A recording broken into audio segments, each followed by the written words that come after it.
আসসালামু আলাইকুম। আজকের ক্লাসে আপনাদের সবাইকে স্বাগত জানাচ্ছি। কেমন আছেন সবাই?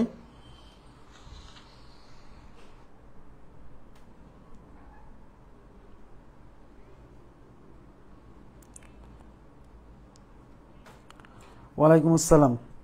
ওয়ালাইকুম আসসালাম। জি আলহামদুলিল্লাহ ভালো আছি। আপনারা কেমন আছেন? সবাই ক্লিয়ার শুনতে পাচ্ছেন কিনা এবং দেখতে পাচ্ছেন কিনা আমাকে একটু কমেন্ট করে জানান। সবাই ক্লিয়ার শুনতে পাচ্ছেন কিনা এবং দেখতে পাচ্ছেন কিনা একটু কমেন্ট করে জানাবেন প্লিজ। সবকিছু ক্লিয়ার দেখা যাচ্ছে কিনা এবং শোনা যাচ্ছে কিনা। আমরা ক্লাস শুরু করে দেবো এখনই। আজকের ক্লাসটা খুব ইম্পর্টেন্ট। আজকে আমরা একটা এক্সেপশনাল টপিক পড়াবো। হ্যাঁ, চতুর্ভুজের একটা এক্সেপশনাল টপিক, যে টপিকটা মানে আমাদের বাজারে প্রচলিত যে বইগুলো আছে, মানে আমরা যে বইগুলো পড়ালেখা করি চাকরির প্রস্তুতি নেওয়ার জন্য, সেখানে এই এই জিনিসটা সম্পর্কে একেবারেই লেখা নাই বললেই চলে। হ্যাঁ, হয়তো দুই একটা জাস্ট কথাগুলো লেখা আছে, ব্যাখ্যা ট্যাখ্যা কিছুই দেওয়া নাই। তো আমরা আজকে ব্যাখ্যা সহ জিনিসটা পড়বো। হ্যাঁ, খুব ইম্পর্টেন্ট। আচ্ছা, ক্লিয়ার বলছেন সবাই? আচ্ছা দেখেন, আমরা আজকে যে জিনিসটা পড়বো সেটা হলো, দেখেন একটা চতুর্ভুজ। হ্যাঁ, একটা চতুর্ভুজের আচ্ছা আমরা চতুর্ভুজ আমরা কি কি পড়ছি বলেন তো? আমরা পড়ছি সামান্তরিক, এই যে এটা একটা সামান্তরিক। আমরা পড়ছি হচ্ছে রম্বস, এই যে এটা একটা রম্বস যার চার বাহু সমান কিন্তু কোন কোণ কি সমকোণ নয়। আচ্ছা, এটা একটা রম্বস। আচ্ছা, আমরা পড়ছি হচ্ছে বর্গ।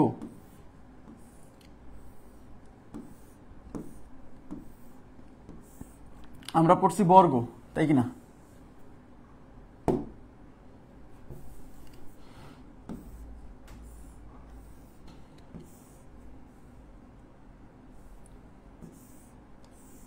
আচ্ছা, আমরা পড়ছি আয়ত।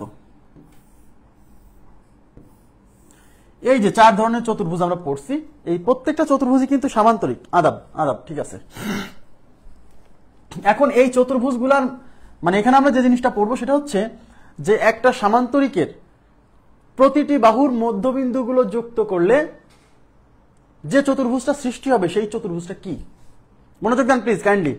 একটা সামান্তরিক বা একটা রম্বস বা একটা বর্গ বা একটা আয়ত, এদের চার বাহুর মধ্যবিন্দুগুলো যুক্ত করলে একটা চতুর্ভুজ সৃষ্টি হবে। সেই চতুর্ভুজটা কি হবে? হ্যাঁ, আচ্ছা মানে আমি বোঝাতে চাচ্ছি, যদি আপনি এই সামান্তরিকের, ধরেন এটা এবিসিডি সামান্তরিক, সবাই মনোযোগ দেন প্লিজ, বুঝে পড়তে হবে নাহলে মনে থাকবে না কিন্তু। পরে আমি শর্টকাট করে দেবো, সমস্যা নেই, কিন্তু আগে বোঝেন। এই এবিসিডি সামান্তরিকের চারটা বাহু না, এই চারটা বাহুর প্রতিটা বাহুর মধ্যবিন্দু যুক্ত করব। তাহলে এই এবি বাহুর মধ্যবিন্দু মনে করেন যে এটা ধরলাম। হ্যাঁ, এই এডি বাহুর মধ্যবিন্দু এটা ধরলাম। এই বিসি বাহুর মধ্যবিন্দু এটা। হ্যাঁ, এই ডিসি বাহুর মধ্যবিন্দু এটা। এখন এই যে চারটা মধ্যবিন্দু, এই চারটা মধ্যবিন্দু যুক্ত করব। এই চতুর্ভুজের প্রতিটি বাহুর মধ্যবিন্দুগুলো যুক্ত করব। তাহলে এই মধ্যবিন্দুর সাথে এই মধ্যবিন্দু যুক্ত করলাম, এই মধ্যবিন্দুর সাথে এই মধ্যবিন্দু যুক্ত করলাম, এই মধ্যবিন্দুর সাথে এই মধ্যবিন্দু যুক্ত করলাম, এই মধ্যবিন্দুর সাথে এই মধ্যবিন্দু যুক্ত করলাম। তাহলে এই চতুর্ভুজের চারটা মধ্যবিন্দুগুলো যুক্ত করলে এর ভিতরে একটা চতুর্ভুজ সৃষ্টি হয়েছে না? আপনাকে বলছে এই চতুর্ভুজটা কি? এই চতুর্ভুজটা কি বর্গ, নাকি এই চতুর্ভুজটা আয়ত, নাকি এই চতুর্ভুজটা রম্বস, নাকি এই চতুর্ভুজটা সামান্তরিক? হ্যাঁ, এই চারজনের মধ্যে তো একটা হবে, তাই না? বলছে এটা কি হবে চতুর্ভুজটা? এই প্রশ্ন পরীক্ষাতে আসছে, বুঝতে পারছেন? আবার এই আয়তক্ষেত্রের চার বাহুর মধ্যবিন্দুগুলো পর্যায়ক্রমে যোগ করলে, পর্যায়ক্রমে যোগ কিন্তু এমন না যে সবগুলো এর সাথে এটা না, পর্যায়ক্রমে মানে পাশাপাশি, এই যে এরকম এরকম পর্যায়ক্রমে যোগ। হ্যাঁ, পর্যায়ক্রমে যোগ করলে এর ভেতরে যে চতুর্ভুজ সৃষ্টি হবে সেটা কি হবে? এটা কি রম্বস হবে, নাকি আয়ত হবে, নাকি বর্গ হবে, নাকি সামান্তরিক হবে? ওকে, আচ্ছা এই রম্বসের চার বাহুর মধ্যবিন্দু যুক্ত করলে, পর্যায়ক্রমে যুক্ত করলে, পর্যায়ক্রমে যুক্ত করা কিন্তু মানে এটার সাথে এটা, এটার সাথে এটা, এটার সাথে এটা, এটার সাথে এটা, এমন না যে এটার সাথে এটা, এটার সাথে এটা, এরকম করা যাবে না।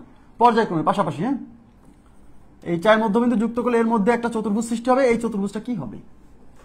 ওকে, আবার এই বর্গ ক্ষেত্রের এই চার বাহুর মধ্যবিন্দু যুক্ত করলে এর ভেতরে যে চতুর্ভুজ সৃষ্টি হবে এই চতুর্ভুজটা কি হবে? এই প্রশ্ন পরীক্ষাতে আসছে। খুবই কনফিউজিং একটা প্রশ্ন, কারণ কার মধ্যে যে কি হচ্ছে দেখে বোঝা যাচ্ছে না, প্রমাণ করতে হবে। হ্যাঁ, আচ্ছা এখন এই বিষয়টা বোঝার জন্য আমাদের একটা জিনিস জানতে হবে। আমি সেই জিনিসটা আগে বলি, তারপর ধরেন এটা এবিসি, একটু তাকাবেন প্লিজ। এই এবিসি একটা ত্রিভুজ, এ বিসি একটা ত্রিভুজ, এবং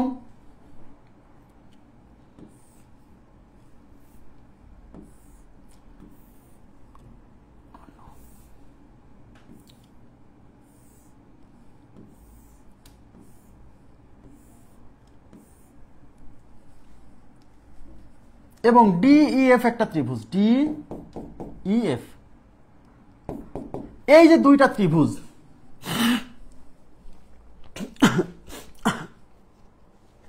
এই দুইটা ত্রিভুজের আপনাদের একটা ডেটা দেওয়া আছে, বলে দিছে যে AB is equal to DE, AB is equal to DE, মানে এই বাহুর সাথে এই বাহু সমান, বলে দিছে। আচ্ছা, AC is equal two DF, মানে এই বাহুর সাথে এই বাহু সমান, এবং বলে দিছে যে কোণ এ ইজ ইকুয়াল টু কোণ ডি। এই তিনটা ইনফরমেশন যদি দেওয়া থাকে দুইটা ত্রিভুজের, সবাই মনোযোগ দেন, দুইটা ত্রিভুজের যদি এই তিনটা ইনফরমেশন দেওয়া থাকে, এখানে কিন্তু একটা জিনিস বলা নাই, কি বলা নাই? বলা নাই যে এই বিসি বাহুটা এই ইএফ বাহুর সমান কিনা, এই কথাটা কিন্তু এখানে বলা নাই। একটা ত্রিভুজের দুই বাহু, এই দেখেন, একটা ত্রিভুজের দুই বাহু যদি আর একটা ত্রিভুজের দুই বাহুর সমান হয়, মনোযোগ দেন, এই যে এই ত্রিভুজের এই বাহু, এই বাহু, এই ত্রিভুজের এই বাহু আর এই বাহুর সমান, তার মানে এই ত্রিভুজের দুই বাহু এই ত্রিভুজের দুই বাহুর সমান, এই কথাটা মানছে। এই যে দেখেন, এই তো শর্ত দেখেন। এবং এইখানে যে দুই বাহুর কথা বলা হয়েছে তাদের অন্তর্ভুক্ত কোণ, এখানে যে দুই বাহুর কথা বলা হয়েছে তাদের অন্তর্ভুক্ত কোণের যদি সমান হয়, এই যে কোণ এ ইকুয়াল টু কোণ ডি, তাহলে মনে রাখবেন এই ত্রিভুজের তৃতীয় বাহু আর এই ত্রিভুজের তৃতীয় বাহু অবশ্যই সমান হবে, যদি এখানে বলা নাও থাকে। এটা হচ্ছে ত্রিভুজের সর্বসমতার একটা শর্ত। আমি সর্বসমতা পড়ানোর সময় এগুলো আলোচনা করব, কিন্তু আপাতত এইটুক লাগবে বলে আমি এখানেই বলে দিচ্ছি। খুবই ইম্পর্টেন্ট কথা, যে একটা ত্রিভুজের দুইটা বাহু এবং আর একটা ত্রিভুজের ওই দুইটা বাহু যদি সমান হয়, এবং এই ত্রিভুজের যে দুই বাহুর কথা বলা হয়েছে তাদের অন্তর্ভুক্ত কোণ, এই যে এই দুই বাহুর অন্তর্ভুক্ত কোণ যদি ওই ত্রিভুজের সেই দুই বাহুর অন্তর্ভুক্ত কোণের সমান হয়, মানে এই দুই বাহু সমান হবে এই দুই বাহুর, আবার এই দুই বাহুর অন্তর্ভুক্ত কোণ এই দুই বাহুর অন্তর্ভুক্ত কোণের সমান হবে, তাহলে তৃতীয় যে বাহুটা বাকি থাকবে সেই বাহুটা অবশ্যই এর তৃতীয় বাহুর সমান হবে। তাহলে BC is equal to EF হবে, এফ ই হবেই। তার মানে সোজা কথা আপনি মাথায় রাখেন, একটা ত্রিভুজের দুই বাহু এবং ওই দুই বাহুর অন্তর্ভুক্ত কোণ আর একটা ত্রিভুজের অপর দুই বাহু এবং ওই দুই বাহুর অন্তর্ভুক্ত কোণের সমান হলে ওই ত্রিভুজ দুইটার যে তৃতীয় বাহু আছে সেই তৃতীয় বাহুটাও কি হবে? সমান হবে। ক্লিয়ার? যেমন আপনাকে আমি যদি বলি, ধরেন এটা হচ্ছে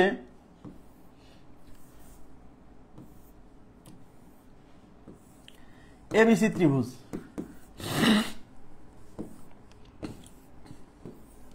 এটা হচ্ছে ডিএফ ত্রিভুজ। এখানে দেখে সমান মনে না হতে পারে, কিন্তু আমি শর্ত মিললেই হলো। এখন আপনাকে বলা হলো যে এই ত্রিভুজের AB is equal to DE, এই যে এইটা আর এইটা সমান, এবং BC is equal to EF, মানে এই বাহু আর এই বাহু সমান, এবং এই দুই বাহুর অন্তর্ভুক্ত কোণ বি ইজ ইকুয়াল টু কোণ ই, এই দুই বাহুর অন্তর্ভুক্ত কোণ। মানে এখানে যে দুই বাহুর কথা বলা হয়েছে সেই দুই বাহুর অন্তর্ভুক্ত কোণ, আর এখানে যে দুই বাহুর কথা বলা হয়েছে সেই দুই বাহুর অন্তর্ভুক্ত কোণও যদি সমান হয়, মানে বি আর এফ যদি সমান হয়, তাহলে অবশ্যই এই যে বাকি যে বাহুটা আছে এসি আর এখানে ডিএফ, এই দুইটা সমান হবে, অবশ্যই হবে। ঠিক আছে? তাহলে এই বিষয়টা একটু মনে রাখেন। হ্যাঁ, তৃতীয় বাহুটা সমান হবে। আচ্ছা, এখন আমরা চলে যাব হচ্ছে আমাদের মূল পড়ায়। দেখেন, একটি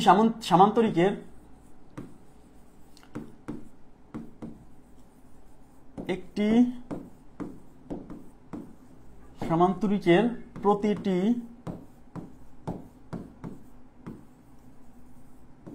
বাহুর মধ্যবিন্দু পর্যায়ক্রমে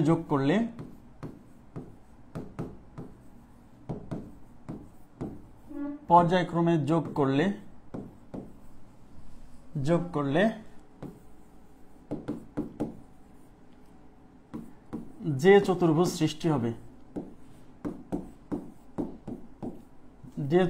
সৃষ্টি হবে,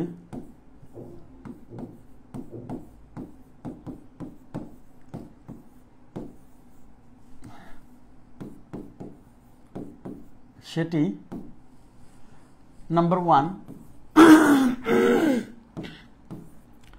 আয়ত, নাম্বার 2 বর্গ, নাম্বার 3 সামান্তরিক,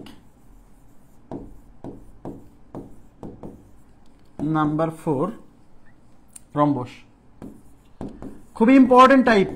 এই যে এখন যে 4টা জিনিস পড়াচ্ছে আর মুখস্থ করাই দিব, সমস্যা নাই, লাস্টে আমি আপনাদেরকে একটা সিস্টেমও শিখাই দিব, এমনি মনে থাকবে, ভুলবেন না কখনো। হ্যাঁ,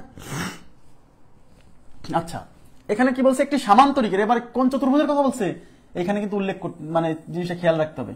একটা সামান্তরিকের প্রতিটি বাহু, সামান্তরিকের তো 4টা বাহু, সেই 4টা বাহুর প্রতিটা বাহু যদি আমরা পর্যায়ক্রমে যুক্ত করি, পর্যায়ক্রমে যুক্ত করা মানে কিন্তু বুঝাইছি, হ্যাঁ একটু আগেই, যুক্ত করলে যে চতুর্ভুজ সৃষ্টি হবে, মানে ওই 4 বিন্দু, 4টা বাহুর মধ্যবিন্দুগুলো যুক্ত করলে একটা চতুর্ভুজ সৃষ্টি হবে, সেই চতুর্ভুজটা কি হবে?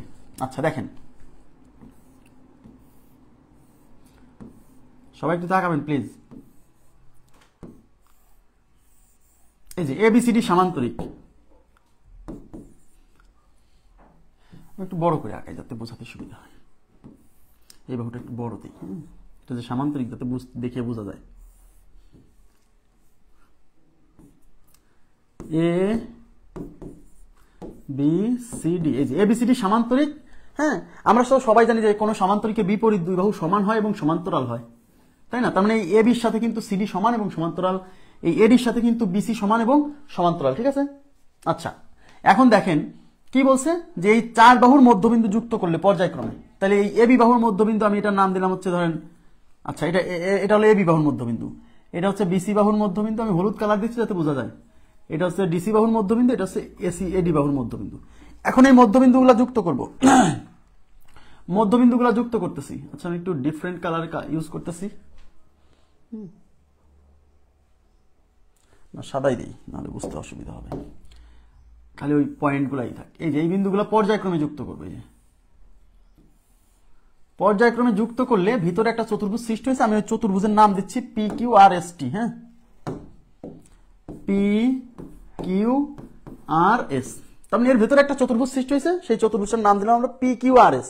এখন আমাকে বলতে হবে পি কিউ আর এস চতুর্ভুজটা, এই চতুর্ভুজটা কেমন, এটা কি আয়ত হয়েছে নাকি বর্গ হয়েছে নাকি সামান্তরিক হয়েছে নাকি রম্বস হয়েছে? এখন প্রশ্ন হচ্ছে যে কোন একটা চতুর্ভুজ আয়ত নাকি বর্গ নাকি সামান্তরিক নাকি রম্বস, এটা প্রমাণ করতে গেলে কি করতে হয়? এটা প্রমাণ করতে গেলে আমাকে দেখাতে হবে যে এর বিপরীত দুই বাহু সমান্তরাল কিনা, কারণ আমরা জানি যে প্রত্যেকটা সামান্তরিক বলেন মানে আয়ত বর্গ যাই বলেন, এদের বিপরীত দুই বাহু সমান্তরাল হয়। তার মানে প্রথম কাজ হচ্ছে বিপরীত দুই বাহু সমান্তরাল কিনা আগে এটা দেখতে হবে। যদি বিপরীত দুই বাহু সমান্তরাল হয়, তারপর দেখতে হবে বিপরীত এই এর ভিতরে যে 4টা বাহু আছে, 4টা বাহুই সমান কিনা। যদি 4টা বাহুই সমান হয়, যদি 4টা বাহুই সমান হয়, তাহলে আমরা সিদ্ধান্তে আসবো রম্বস না হলে বর্গ। কিন্তু যদি 4 বাহু সমান না হয়ে এই বাহুর সাথে এই বাহু সমান হয়, এই বাহুর সাথে এই বাহু সমান হয়, তখন তো আমাকে আসতে হবে হয় আয়ত না হলে সামান্তরিক, তাই কিনা? তারপর আমাকে দেখাতে হবে এই কোণগুলা কেমন, এই কোণগুলা কি 90 ডিগ্রি নাকি 90 ডিগ্রি না। তাহলে এই কোণগুলা যদি 90 ডিগ্রি বা 90 ডিগ্রি, এই কোণগুলা যদি 90 ডিগ্রি হয় তাহলে সেটা হবে বর্গ বা আয়ত, আর এই কোণগুলা যদি 90 ডিগ্রি না হয় তাহলে সেটা হবে রম্বস বা সামান্তরিক। মানে আমার কথা বুঝছেন? তাহলে প্রথম কাজ কি? প্রথম কাজ হচ্ছে এর বিপরীত বাহুগুলো সমান্তরাল কিনা। সমান্তরাল হলেই তো আমি সিদ্ধান্তে আসবো। তাহলে আমি দেখি বিপরীত বাহুগুলো সমান্তরাল কিনা। এর জন্য আমাকে কি করতে হবে? এদিকে তাকান প্লিজ। এই বিপরীত বাহুগুলো সমান্তরাল কিনা এটার জন্য আমাকে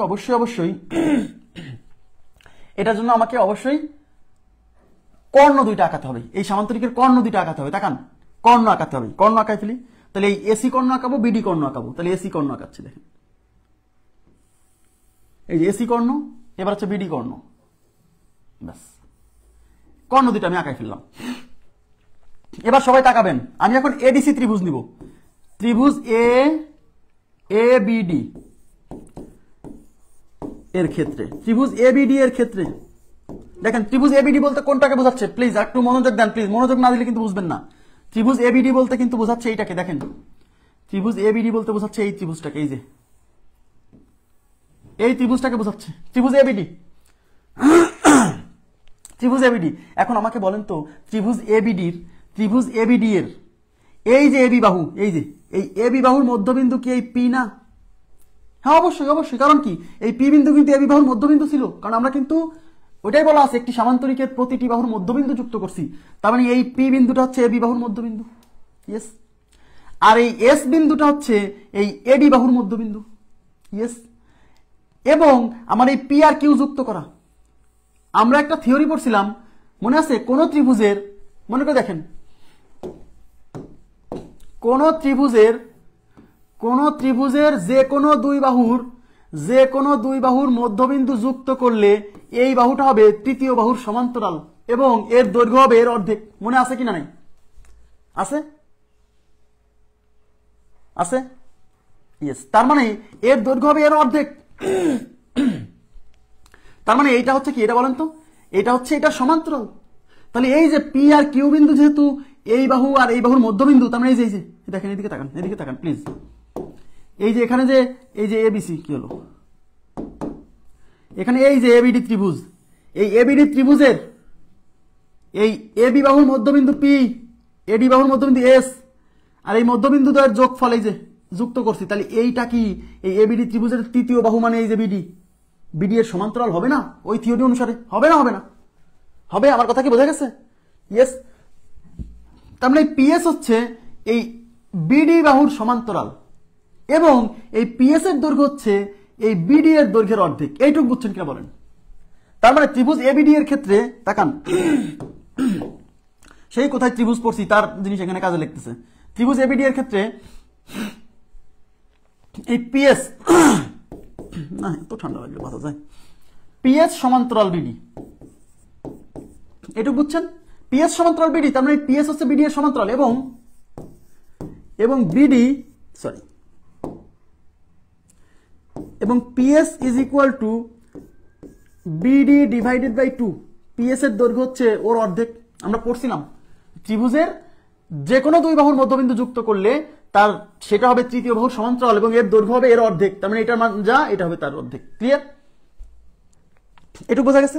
আচ্ছা, তাহলে এটুকু ক্লিয়ার। এখন এই একই জিনিস আমরা এই পাশে এই বিসিডি ত্রিভুজে খাটাবো। ত্রিভুজ বিসিডি এর ক্ষেত্রে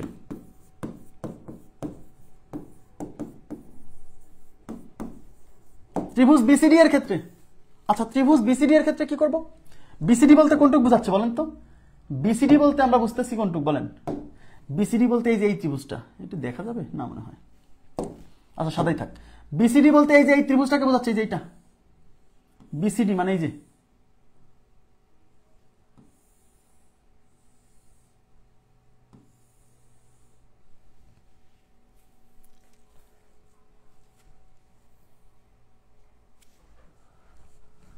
ঠিক আছে। তার মানে বিসিডি বলতে এই যে এই ত্রিভুজটাকে বোঝাচ্ছে, এই যে এই ত্রিভুজ। এখন এই বিসিডি ত্রিভুজের তাকান প্লিজ, এখন এই বিসিডি ত্রিভুজের আমি যদি বলি বিসিডি ত্রিভুজের এই বিসি বাহুর মধ্যবিন্দু হচ্ছে কিউ আর এই ডিসি বাহুর মধ্যবিন্দু হচ্ছে আর। তাহলে এই যে কিউ এবং আর যুক্ত করছি, এর মানে কি? যুক্ত করছি মানে এই বাহু আর এই বাহুর মধ্যবিন্দু যুক্ত করছি। তার মানে কি আমরা বলতে পারি না ওই থিওরি অনুসারে যে কোনো ত্রিভুজের যে কোনো দুই বাহুর মধ্যবিন্দুর সংযোগ রেখাংশ হচ্ছে তৃতীয় বাহুর সমান্তরাল এবং তার দৈর্ঘ্য হবে তৃতীয় বাহুর অর্ধেক। তার মানে এই যে এইটুকের দৈর্ঘ্য হবে এই বিডিসি ত্রিভুজের তৃতীয় বাহু, মানে যে এটার অর্ধেক। তার মানে এইটার দৈর্ঘ্য হবে এর অর্ধেক এবং এইটা হবে এটার সমান্তরাল। তাহলে কি বলা যায়? আর কিউ সমান্তরাল বিডি। তার মানে কিউ আর সমান্তরাল বিডি এবং এই কিউ আর এর দৈর্ঘ্য হবে বিডি এর অর্ধেক। তাহলে Q R is equal to BD divided by 2। এইটুকু বুঝছেন কিনা বলেন? তাহলে আমরা একটা জিনিস বুঝে গেলাম, এই কিউ আর এর মান কিন্তু বিডি ডিভাইডেড বাই 2 এবং এই পিএস এর মান কিন্তু বিডি ডিভাইডেড বাই 2। তার মানে কি বোঝা যাচ্ছে? এই পিএস এর দৈর্ঘ্য যতটুক এই দেখেন এবং এই কিউ আর এর দৈর্ঘ্যটা কিন্তু ততটুক। তার মানে এইটুক আর এইটুক কিন্তু সমান। এইটুক বোঝা গেছে না? ইয়েস। তাহলে অতএব আচ্ছা, Q R is equal to কি যে এই দেখেন এই বিডি বাই 2 মানে কিন্তু পিএস, তাই এই বিডি বাই 2 এর পরিবর্তে আমরা পিএস বসাই দিতেছি। তাহলে অতএব Q R equal to PS. তার মানে আমি একটা জিনিস পেয়ে গেছি যে এই দুই বাহু সমান। তার মানে বিপরীত দুই বাহু, এই যে আমাদের চতুর্ভুজ পি কিউ আর এস, তার এই বিপরীত দুই বাহু সমান পেয়ে গেছি। ইয়েস, সমান পেয়ে গেছি। এবং মজার বিষয় হচ্ছে এই বাহু আর এই বাহু সমান্তরাল হবে কেন? কারণ এই বাহুটা কিন্তু এটা সমান্তরাল, এই যে পিএস, এই যে পিএস সমান্তরাল বিডি, তাহলে পিএস বিডির সমান্তরাল। আবার এই জিনিসটা এর সমান্তরাল। তার মানে এই দুইজন যেহেতু এর সমান্তরাল, তার মানে এই দুইজনও পরস্পর সমান্তরাল। কারণ এই দুইজন সমান্তরাল, আবার এই দুইজন সমান্তরাল, তার মানে এই লোকের সাথে এও সমান্তরাল, এই লোকের সাথে এও সমান্তরাল। তখন বুঝে নিতে হবে এই দুইজনও এই লোকের সাথে সমান্তরাল। তো এই দুইজনও যেহেতু এই লোকের সাথে সমান্তরাল, সুতরাং এরাও সমান্তরাল হবে। এটা একটা উপপাদ্য বা থিওরি যে ভিন্ন ভিন্ন দুটি রেখা যদি কোনো তৃতীয় রেখার সমান্তরাল হয় তাহলে ওই ভিন্ন ভিন্ন রেখা দুইটা অবশ্যই সমান্তরাল হবে। এদিকে তাকান, মানে ভিন্ন ভিন্ন দুইটা রেখা যদি তৃতীয় কোনো রেখার সমান্তরাল হয়, মানে এই রেখা এর সমান্তরাল হয়, আবার এই রেখা যদি এর সমান্তরাল হয়, তাহলে এরা দুইজনের সমান্তরাল হবে। তাহলে যেহেতু এই রেখাটা যেহেতু এর সমান্তরাল, আবার এই রেখাটা যেহেতু এর সমান্তরাল, তাহলে এরা দুইজনের সমান্তরাল। তার মানে এই পিএস আর কিউ আর কি সমান্তরাল, এবং পিএস সমান্তরাল কিউ আর। তার মানে আমরা দুইটা জিনিস পেয়ে গেছি, এই বিপরীত দুই বাহু কিন্তু সমান এবং সমান্তরাল পেয়ে গেছি। বাহ, সুন্দর সুন্দর। এইবার আমরা একইভাবে দেখব যে এই পি কিউ বাহু আর এই আর এস বাহু, এই পি কিউ বাহু আর আর এস বাহু সমান কিনা এবং সমান্তরাল কিনা, এটা আমরা দেখব। ঠিক আছে, তাহলে আমরা এখন কি করব, আমি তাহলে এইটা কি মুছে দিতে পারি? আমরা এই যে এইটুক বাদে সব এই যাচ্ছে, এইদিকে মুছে দিচ্ছি। দেখেন, তাকান, এখন আমরা হচ্ছে এই ত্রিভুজটা নিব, যে এ বি সি ত্রিভুজ নেব। এখন ত্রিভুজ এ বি সি এর ক্ষেত্রে, ত্রিভুজ এ বি সি এর ক্ষেত্রে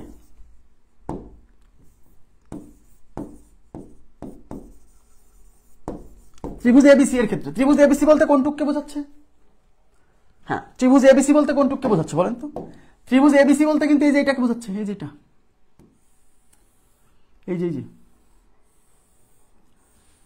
ত্রিভুজ এবিসি বলতে কিন্তু এই যে এটাকে বোঝাচ্ছে, তাই কি না? ত্রিভুজ এবিসি বলতে এটাকে বোঝাচ্ছে। এখন ত্রিভুজ এবিসি এর ক্ষেত্রে তাকান, ত্রিভুজ এবিসি এর ক্ষেত্রে এই যে পি বিন্দু, এই পি বিন্দু হচ্ছে এবি বাহুর মধ্যবিন্দু, আর এই কিউ বিন্দু হচ্ছে বিসি বাহুর মধ্যবিন্দু, এবং এই পি আর কিউ যুক্ত করা আছে। তার মানে এই বাহুর মধ্যবিন্দু আর এই বাহুর মধ্যবিন্দু দুইটা যুক্ত করা আছে। তাহলে আমরা কি পড়ছি, যে কোন ত্রিভুজের যে কোনো দুই বাহুর মধ্যবিন্দু যুক্ত করলে সে যে রেখাংশ পাবেন, এই রেখাংশ হবে এই তৃতীয় বাহু, এই যে তৃতীয় বাহু এখানে আছে এসি, এই তৃতীয় বাহুর অর্ধেক, এবং এইটা হবে এর সমান্তরাল। তার মানে এই পি কিউ এর দৈর্ঘ্য হবে এই এসি এর অর্ধেক, এবং এই পি কিউ হবে এসি এর সমান্তরাল। তাহলে পি কিউ সমান্তরাল এসি, এবং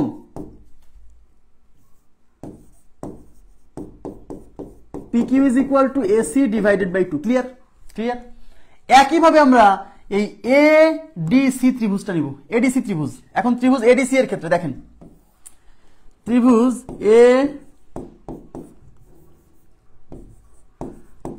এডিসি এর ক্ষেত্রে, এখন ত্রিভুজ এডিসি মানে কোনটুক? ত্রিভুজ এডিসি মানে কিন্তু এই যে এটা, ত্রিভুজ এডিসি মানে এইটা, তাই কি না? তাহলে ত্রিভুজ এডিসি এর ক্ষেত্রে খেয়াল করেন, এই এডিসি ত্রিভুজের এই এডি বাহুর মধ্যবিন্দু সেই যে এস, এডি বাহুর মধ্যবিন্দু এস, আর এই ডিসি বাহুর মধ্যবিন্দু আর। তাহলে এই এডি বাহুর মধ্যবিন্দু আর এই ডিসি বাহুর মধ্যবিন্দু এই দুটো যুক্ত করছি, তাহলে এই বাহুটা হবে তৃতীয় বাহু, এখানে এসি, এই যে এডিসি ত্রিভুজের তৃতীয় বাহু হচ্ছে এসি। তাহলে এই বাহুটা হবে এই তৃতীয় বাহু এসি এর সমান্তরাল, এবং এর দৈর্ঘ্য হবে এর অর্ধেক। তার মানে এস আর সমান্তরাল এসি, এবং এই এস আর এর দৈর্ঘ্য হবে এই এসি এর অর্ধেক। এইবার তাকান, তাহলে আমরা এখানে দেখতে পাচ্ছি এই যে এই পি কিউ আর এস আর এই এসি এর সমান্তরাল। দেখেন, এই পি কিউ কিন্তু এসির সমান্তরাল, আবার এস আরও কিন্তু এসির সমান্তরাল। তার মানে এই বাহুটাও এর সমান্তরাল, এই বাহুটাও এর সমান্তরাল। তাহলে এই দুই বাহু আবার নিজেরা সমান্তরাল হবে, কারণ একটু আগে পড়ে আসছি যে ভিন্ন ভিন্ন দুইটা বাহু যদি তৃতীয় কোনো একটা বাহুর সমান্তরাল হয় প্রত্যেকে, তাহলে ওরা দুইজনের সমান্তরাল। তার মানে এইটা যেহেতু এইটা এবং এইটা দুইজনেই যেহেতু এটা সমান্তরাল, তাহলে এই দুইজন আবার সমান্তরাল হবে। তার মানে এই এস আর এবং পি কিউ সমান্তরাল। আমি কি লিখতে পারি? তাহলে অতএব দেখেন, তাহলে আমি কোথায় লিখবো? এবং একটা জিনিস দেখেন, এই এস আর এর দৈর্ঘ্য এসি বাই 2, আবার এই পি কিউ এর দৈর্ঘ্য কিন্তু এসি বাই 2। তার মানে কি এস আর এর দৈর্ঘ্য যা, পি কিউ এর দৈর্ঘ্য তাই। তার মানে এস আর পি কিউ কি সমান? তার মানে S R is equal to P Q. হ্যাঁ, তাহলে আমরা ওইখান থেকে তাহলে S R equal to P Q এখানে লিখবো। আচ্ছা, এই জায়গাতে আমি একটা কাজ করি, সেটা হচ্ছে ওই অংশটুকুর প্রমাণ এখানে লিখি। তাহলে S R is equal to কি? পি কিউ, আর এস আর সমান্তরাল পি কিউ। কথাটা বোঝা গেছে কিনা বলেন? তার মানে কি দাঁড়ালো? এই অংশটুকু বিশ্লেষণ করে আমরা দেখতেছি যে এই বাহু আর এই বাহু সমান এবং সমান্তরাল, আর এই অংশটুকু বিশ্লেষণ করে দেখতেছি এই বাহু আর এই বাহু সমান্তরাল। তার মানে বিপরীত দুই বাহু সমান এবং সমান্তরাল। তাহলে বিপরীত দুই বাহু সমান এবং সমান্তরাল, তার মানে এখান থেকে আমি সিদ্ধান্ত গ্রহণ করতে পারতেছি এটা একটা সামান্তরিক শিওর। তার মানে এইখান থেকে আমি প্রমাণ করলাম এটা একটা সামান্তরিক। ওকে, এটা এখান থেকে আমরা কি প্রমাণ করলাম, এটা একটা সামান্তরিক, এই যে ভিতরে যে চতুর্ভুজটা সৃষ্টি হয়েছে। কিন্তু সামান্তরিকের মধ্যে সেই সামান্তরিকটা তো আয়ত নাকি বর্গ নাকি রম্বস নাকি শুধু সামান্তরিক, সেটাও এখন প্রমাণ করতে হবে, কারণ অপশনে তো সবগুলোই আছে। এখন আমরা দেখব যে এই এই চার বাহুর মধ্যে এখানে যে চারটা বাহু, এদিকে তাকান, পি কিউ, আর কিউ, এস আর, আর হচ্ছে কি পিএস, এই চারটা বাহু সমান কিনা। দেখেন এদিকে তাকান, আমরা তো জানি এটা এই, আচ্ছা এ বি সি ডি যে সামান্তরিকটা, এদিকে তাকান, এখানে মূল যে সামান্তরিকটা এবিসিডি, সেই সামান্তরিকটা একটা সেই সামান্তরিক না, সেটা সামান্তরিক না। আপনাদেরকে মনে আছে, এদিকে তাকান, সামান্তরিকের কর্ণদ্বয় কি সমান না অসমান?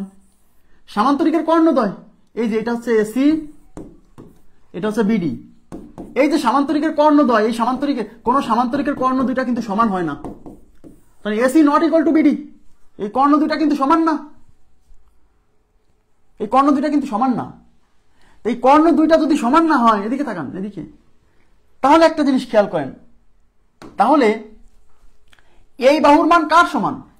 এই বাহুর মানটা হচ্ছে, দেখেন পিকিউ হচ্ছে এসি এর অর্ধেক, এই যে পিকিউ হচ্ছে এসি এর অর্ধেক, মানে এসি, তাহলে এই মানটা হচ্ছে এর অর্ধেক।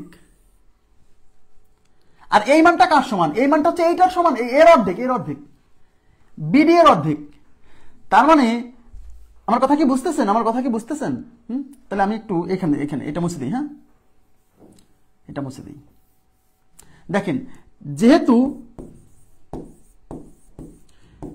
PQ ইজ ইকুয়াল টু, এই যে PQ হচ্ছে এসি এর অর্ধেক, এসি বাই 2, আর এই QS PS হচ্ছে BD বাই 2, অতএব PQ not equal two PS। এই বাহুটা এই বড় কর্ণের অর্ধেক, আর এই বাহুটা এই ছোট কর্ণের অর্ধেক। যেহেতু এই কর্ণ দুইটা সমান না, এই এসি আর বিডি যেহেতু সমান না, তার মানে তো এই দুইজনের সমান হওয়ার সুযোগ নাই। এইটা সমান এইটা, ঠিক আছে, কিন্তু এইটা আর এইটা তো সমান হচ্ছে না। বিপরীত দুই বাহু সমান এবং সমান্তরাল হচ্ছে, কিন্তু সব বাহু সমান হচ্ছে না, কারণ এই বাহুর মান হচ্ছে এর অর্ধেক, তাই এটা তো বড় কর্ণ, আর এই বাহুর মান হচ্ছে এর অর্ধেক, এটা তো ছোট কর্ণ। তাহলে এই কর্ণ দুইটা যেহেতু সমান না, সুতরাং এই বাহু আর এই বাহু সমান হওয়ার সুযোগ নাই। তার মানে PQ not equal two PS। তার মানে এই বাহু আর এই বাহু যেহেতু সমান নয়, তাহলে এই দুজনে তো সমান হবে না, তাই না? কারণ এই বাহুর মান হচ্ছে এর অর্ধেক, আর এই বাহুর মান হচ্ছে এর অর্ধেক। তার মানে এই বাহু আর এই বাহু সমান, এই বাহু আর এই বাহু সমান, কিন্তু চার বাহু সমান না। বিপরীত দুই বাহু সমান এবং সমান্তরাল।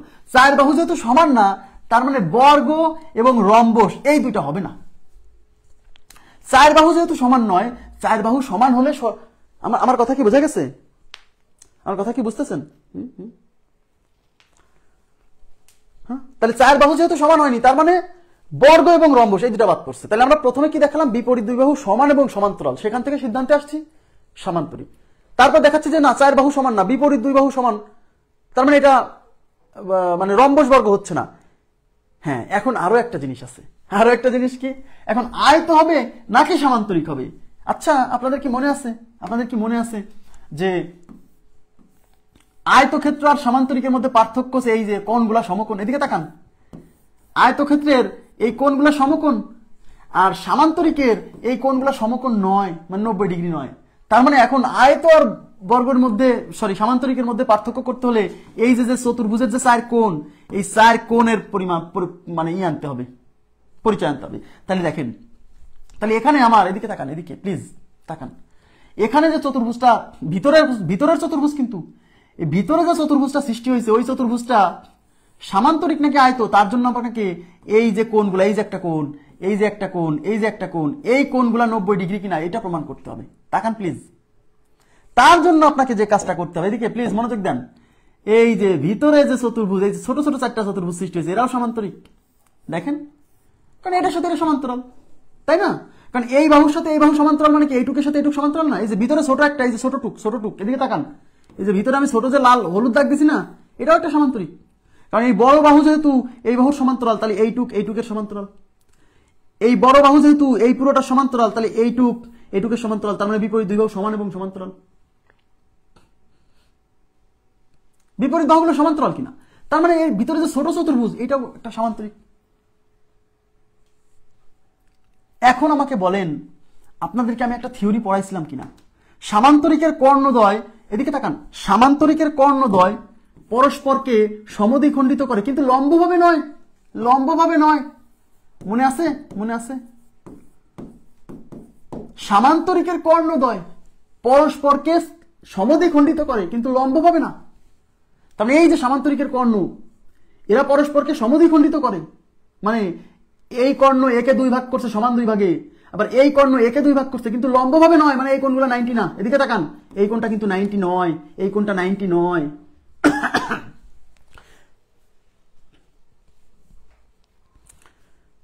সামান্তরিকের কর্ণদ্বয় পরস্পরকে লম্বভাবে সমদ্বিখণ্ডিত করে না, সমদ্বিখণ্ডিত করে, শুধু মনে আছে? মনে আছে?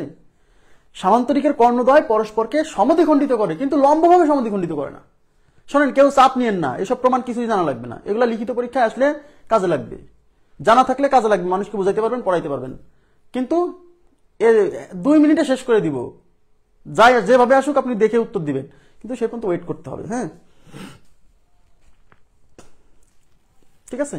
তার মানে এই কোণ 90 ডিগ্রি নয়, এই কোণ কোনো কোণই 90 না, কোনো কোণই 90 না। সামান্তরিকের কর্ণদ্বয় কেবল পরস্পরকে সমদ্বিখণ্ডিত করে, কিন্তু লম্বভাবে সমদ্বিখণ্ডিত করে না। তার মানে এই কোণগুলো 90 নয়। ওকে, এইবার মজার বিষয়, এদিকে তাকান, এদিকে তাকান। তার মানে এই যে সামান্তরিক, এই যে সামান্তরিক, এই যে সামান্তরিক, এই যে এই সামান্তরিকের কর্ণদ্বয়, এই যে সামান্তরিকের কর্ণ, এই যে সামান্তরিকের কর্ণ, মানে এই মূল যে সামান্তরিক, মানে মূল যে সামান্তরিকটা ABCD, সেই কর্ণদ্বয় পরস্পরকে তো লম্বভাবে সমদ্বিখণ্ডিত করে না, মানে এই কোণটা 90 নয়। এদিকে তাকান, এই কোণটা 90 নয়, 90 নয়। আচ্ছা, এই কোণটা যদি 90 না হয়, তাহলে এই যে পুচকু সামান্তরিক ভিতরে আমি আঁকাইছি, পুচকু সামান্তরিক, এই পুচকু সামান্তরিকের এই কোণটা 90 না কেন? কারণ এই যে কর্ণদ্বয় পরস্পরকে লম্বভাবে সমদ্বিখণ্ডিত করে না, তাহলে এই কোণটা 90 নয়। আর আমরা সবাই জানি সামান্তরিকের বিপরীত দুই কোণ সমান। এদিকে তাকান, সামান্তরিকের বিপরীত কোণ দুইটা সমান, তার মানে এই কোণ আর এই কোণ সমান। রাইট, রাইট, কারণ এই পুচকুটাও একটা সামান্তরিক। তাহলে এই কোণ আর এই কোণ যেহেতু সমান হয়, তাহলে মজার বিষয়, এই কোণটা যদি 90 না হয়, তাহলে এই দুজন যদি সমান, তাহলে এটাও 90 হবে না, হবে না, হবে না। তাহলে এস কোণটা 90 না, এটুকু বোঝা গেছে কিনা? হ্যাঁ, এস কোণটা 90 না, বুঝছেন? তাহলে এই যে আমরা এই যে এটা যে সামান্তরিক বা আয়ত, তাহলে এই সামান্তরিকই তো বিপরীত কোণ দ্বয় সমান। তাহলে এই সামান্তরিকের বিপরীত কোণ হচ্ছে এইটা একটা, এটা একটা। তাহলে এটা যেহেতু 90 নয়, এটা 90 না, এই দুটা 90 না হলে এই দুটা 90 কেমন হবে? তারপরে প্রমাণ করেন, সমস্যা নেই। এই যে মূল সামান্তরিক, এটাও তো 90 না, এটা 90 না হলে এর বিপরীত কোণ এই দুটো সমান হবে না, এই কোণ আর এই কোণ সমান হবে না, কারণ এটাও তো একটা সামান্তরিক। এই যে ছোটরা, এই কোণ দুটা সমান, তাহলে এটা 90 না হলে এটাও 90 না, এটা 90 না হলে এটাও 90 না। তার মানে এই চারটা কোণের কোনো কোণই 90 না।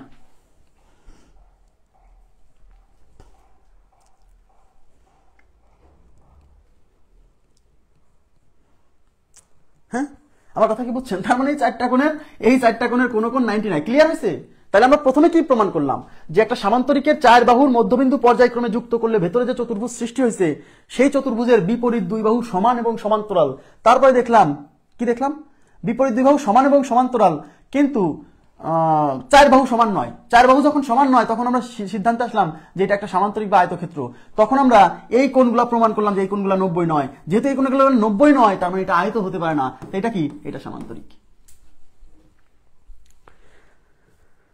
ওকে, তার মানে হচ্ছে একটা সামান্তরিকের 4 বাহুর মধ্যবিন্দু পর্যায়ক্রমে যুক্ত করলে ভেতরে যে চতুর্ভুজটা সৃষ্টি হবে, সেটাও একটা সামান্তরিক। ব্যাস, এইটুকু ক্লিয়ার হয়েছে কিনা বলেন?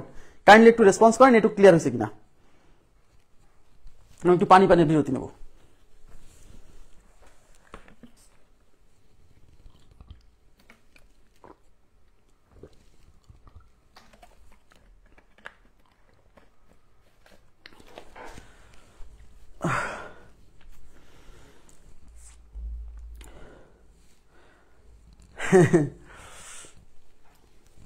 তাহলে একটা সামান্তরিকের 4 বাহুর মধ্যবিন্দুগুলো পর্যায়ক্রমে যুক্ত করলে ভেতরে যে চতুর্ভুজটি সৃষ্টি হবে, সেটি একটি সামান্তরিক হবে। ক্লিয়ার?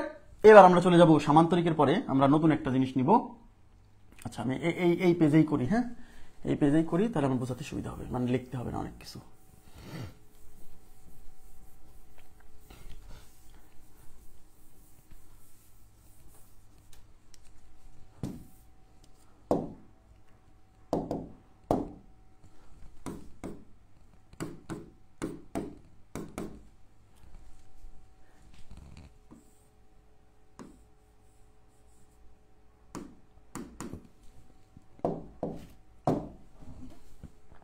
একটি বর্গের প্রতিটি বাহুর মধ্যবিন্দু পর্যায়ক্রমে যুক্ত করলে, হ্যাঁ, একটি বর্গের প্রতিটি বাহুর মধ্যবিন্দু পর্যায়ক্রমে যোগ করলে যে চতুর্ভুজ সৃষ্টি হবে সেটা কি হবে?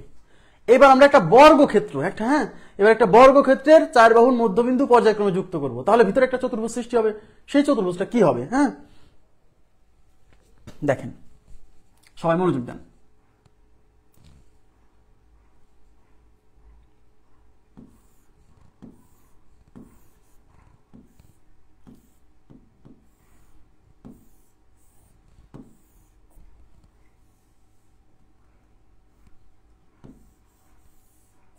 আচ্ছা, এটা এবিসিডি একটা বর্গ, এবিসিডি একটা বর্গ। এই বর্গের 4 বাহুর মধ্যবিন্দু যুক্ত করব, মধ্যবিন্দু 4 বাহুর মধ্যবিন্দু। তাহলে এটা হচ্ছে এবি বাহুর মধ্যবিন্দু, এর নাম দিলাম হচ্ছে আমরা পি। এটা বিসি বাহুর মধ্যবিন্দু, এর নাম দিলাম হচ্ছে আমরা কিউ। এটা ডিসি বাহুর মধ্যবিন্দু, এর নাম দিলাম হচ্ছে আর। এটা এডি বাহুর মধ্যবিন্দু, এর নাম দিলাম হচ্ছে আমরা এস। এবার এই 4 বাহু যুক্ত করব, 4 বিন্দু যুক্ত করব পর্যায়ক্রমে মানে কিন্তু এটার সাথে এটা না, এরকম পর্যায়ক্রমে যুক্ত করে আসতে হবে, বুঝছেন? 4 বাহুর মধ্যবিন্দু যুক্ত করে আমরা ভেতরে একটা চতুর্ভুজ পাইছি পি কিউ আর এস। এখন এই পি কিউ আর এস চতুর্ভুজটা কি হবে? তো পি কিউ আর এস চতুর্ভুজটা কি হবে? এই জন্য প্রথমে আমাদেরকে এই এবিসিডি মূল যে বর্গ তার কর্ণ দুইটা আঁকাতে হবে। সবসময় 4টা প্রমাণের ক্ষেত্রে আপনাকে প্রথমে এই কর্ণ দুইটা আঁকাতে হবে। হ্যাঁ, তাহলে আমরা কর্ণ দুইটা আঁকাবো। তাহলে এসি কর্ণ আঁকাচ্ছি, এ আর সি বিন্দু যুক্ত করে এটা এসি কর্ণ, এই বি আর ডি বিন্দু যুক্ত করে এটা বিডি কর্ণ। ওকে ওকে। আচ্ছা, এবার দেখেন, এইবার আমরা ত্রিভুজ এবিসি নিব। এই যে ত্রিভুজ এডিসি, এবিডি, এই যে এবিডি ত্রিভুজ, এই এবিডি ত্রিভুজ নিব। হ্যাঁ, এবিডি ত্রিভুজ। তাহলে ত্রিভুজ এবিডি এর ক্ষেত্রে, ত্রিভুজ এ বিডি এর ক্ষেত্রে, ত্রিভুজ এবিডি এর ক্ষেত্রে, আচ্ছা, ত্রিভুজ এবিডি এর ক্ষেত্রে এই এবি বাহুর মধ্যবিন্দু হচ্ছে পি আর এই এডি বাহুর মধ্যবিন্দু হচ্ছে এস। এই মধ্যবিন্দু যুক্ত করছি। তাহলে আমরা কি পড়ছি? কোন ত্রিভুজের যে কোনো 2 বাহুর মধ্যবিন্দুর সংযোগ রেখাংশ এই তৃতীয় বাহুর অর্ধেক হবে এবং এইটা হবে এর সমান্তরাল। তার মানে এই পিএস হবে এই বিডি এর সমান্তরাল। তার মানে পিএস সমান্তরাল বিডি, পিএস সমান্তরাল বিডি এবং এই পিএস এর দৈর্ঘ্য কেমন হবে? বিডি এর অর্ধেক। এটুকু বুঝছেন কিনা বলেন? এটা কিন্তু আমরা বুঝে গেছি একটু আগে। হ্যাঁ, ক্লিয়ার কিনা? ক্লিয়ার না? এইবার আমরা নিব হচ্ছে এই বিসিডি ত্রিভুজ। এখন ত্রিভুজ বিসিডি এর ক্ষেত্রে, বিসিডি বলতে কোনটা বোঝাচ্ছে বলেন তো? বিসিডি বলতে যে বি সিডি, এই যেটা বুঝছেন, এই যে উপরেরটা। এখন বিসিডি ত্রিভুজের এই বিসি বাহুর মধ্যবিন্দু হচ্ছে কিউ, এই যে বিসি, আর এই ডিসি বাহুর মধ্যবিন্দু হচ্ছে আর। তাহলে এই 2 মধ্যবিন্দু যুক্ত করলে এই কিউআর এর দৈর্ঘ্য হবে এই যে এটার অর্ধেক, এবং এই কিউআর হবে এই তৃতীয় বাহুর সমান্তরাল। এই ত্রিভুজের এই 2 বাহুর মধ্যবিন্দু যুক্ত করছি, তাহলে এটা কি হবে? এই ত্রিভুজের তৃতীয় বাহু এটা না? তাহলে কিউআর এর দৈর্ঘ্য হবে কিউআর সমান্তরাল বিডি, যে বিডি, হ্যাঁ, বিডি,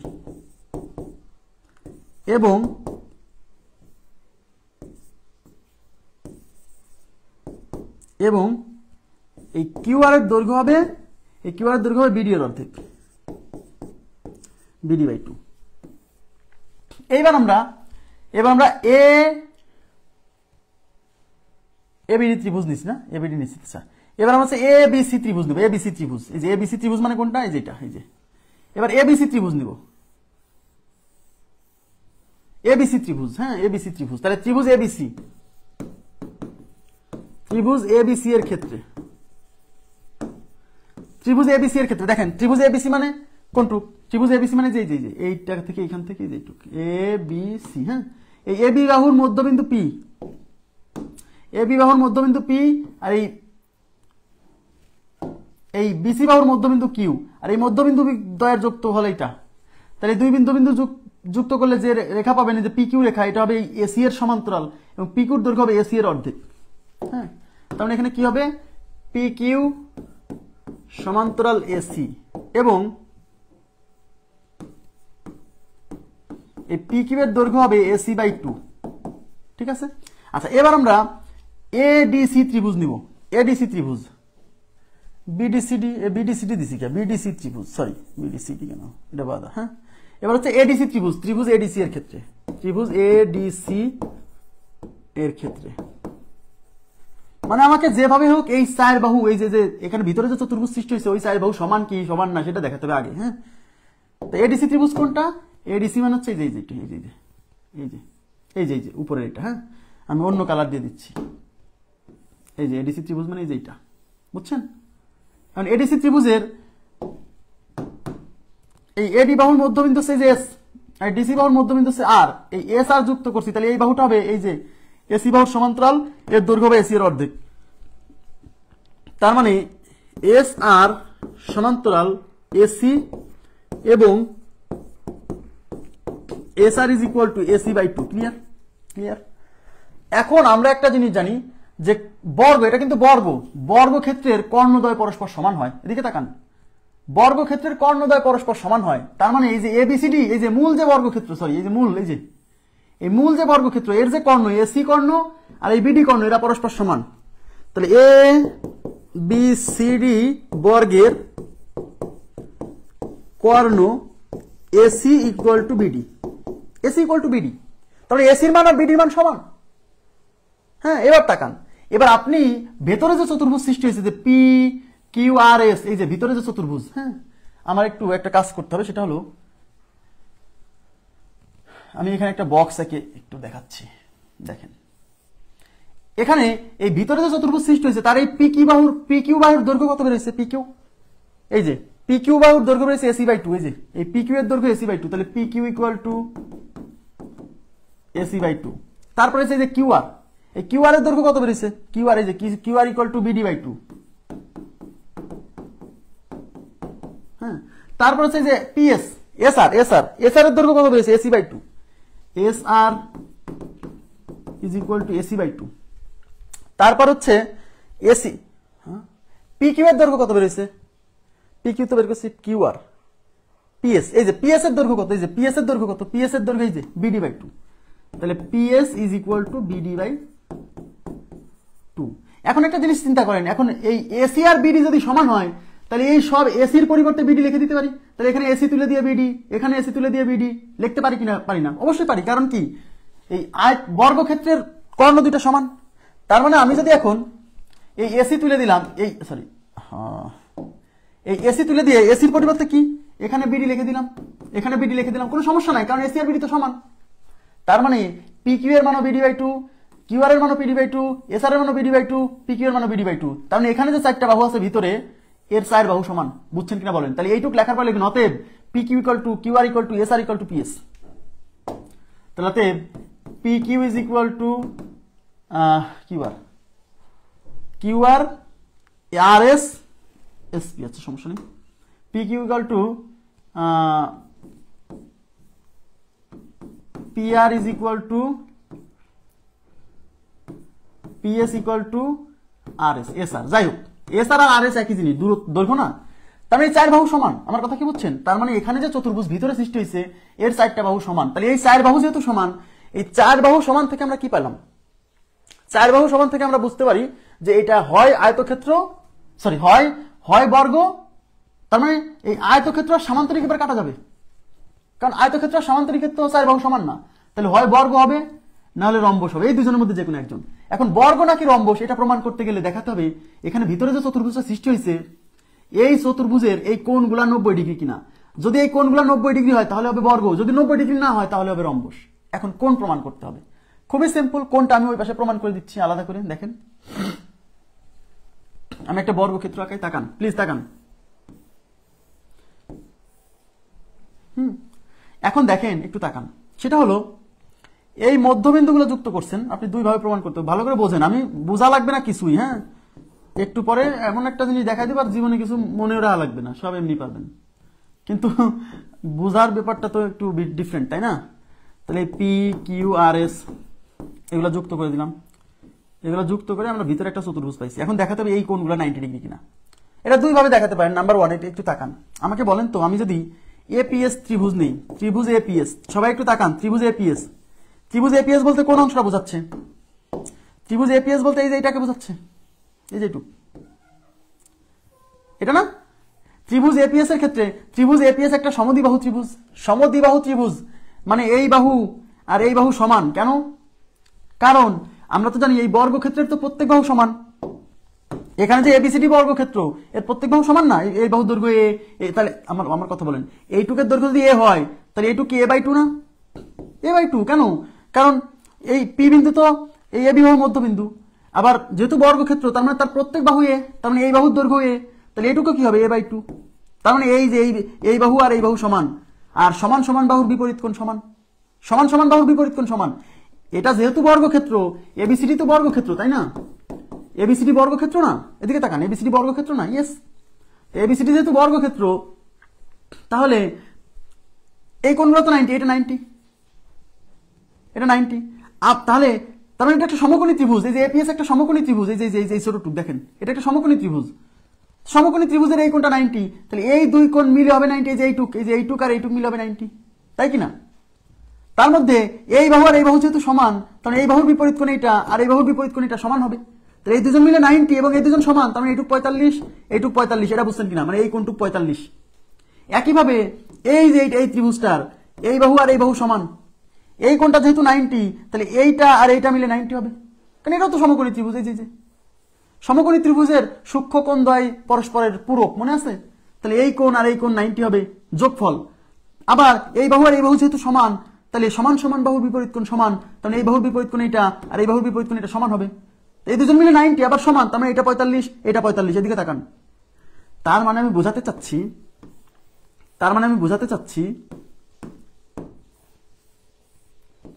এইটুক 45, এইটুক 45। আচ্ছা, এই পুরোটা কি সরল কোণ না? 180 ডিগ্রি না? তাহলে এইটুক 45 আর এইটুক 45, তাহলে এইটুক আর এইটুক মিলে 45 45 90, তাহলে বাকি থাকতেছে এই যে এইটুক, তাহলে এইটুক 90। কথা বুঝছেন? কিন্তু এটা তো একটা সরল কোণ, তার মধ্যে এই পাশের টুক 45, এই যে এইটুক 45, এইটুক 45, তাহলে পুরো কোণটা তো সরল কোণ। তাহলে এইটুক 45 আর এইটুক 45 মিলে 45 45 90, তাহলে বাকিটুক 90, না হলে তো পুরোটা 180 হবে না, বুঝছেন? তার মানে এই কোণটা 90। একইভাবে দেখাতে পারবেন এই কোণটা 90, এই কোণটা 90, এই কোণটা 90। তাহলে চারটা কোণই 90। তো চারটা কোণই 90 হলে পারে প্রত্যেকটা কোণ 90 এবং প্রত্যেক বাহু সমান, তাহলে এটা কি হলো?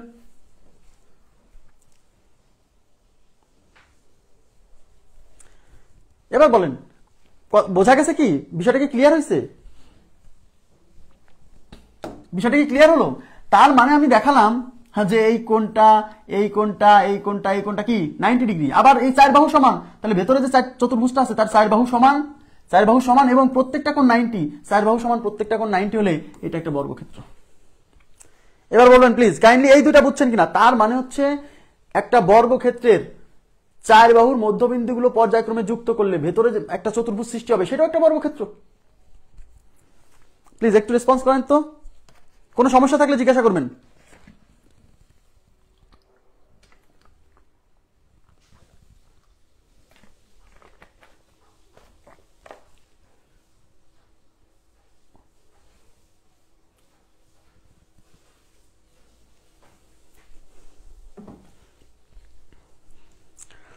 ওকে,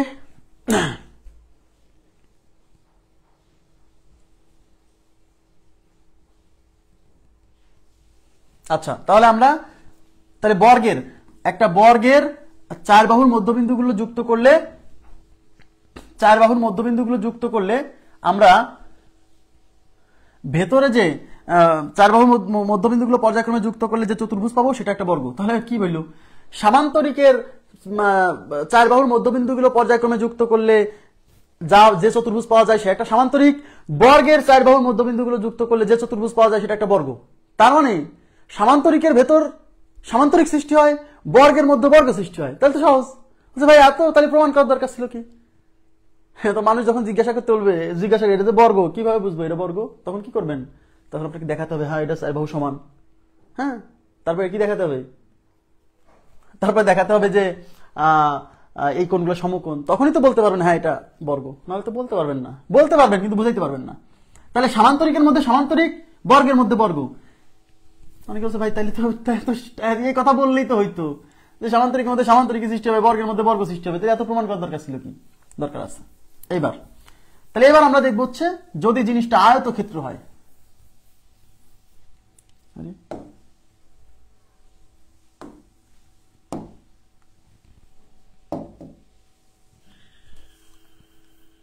যদি জিনিসটা কি হয়, আয়তক্ষেত্র হয়।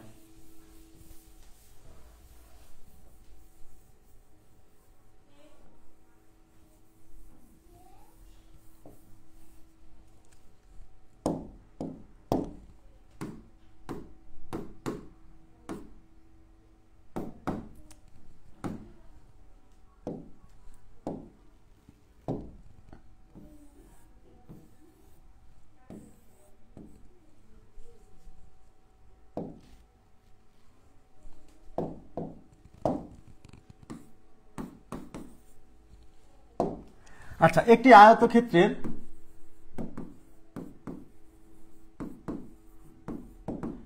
আয়তক্ষেত্রের প্রতিটি বাহুর মধ্যবিন্দু পর্যায়ক্রমে যোগ করলে যে চতুর্ভুজ সৃষ্টি হবে সেটা কি?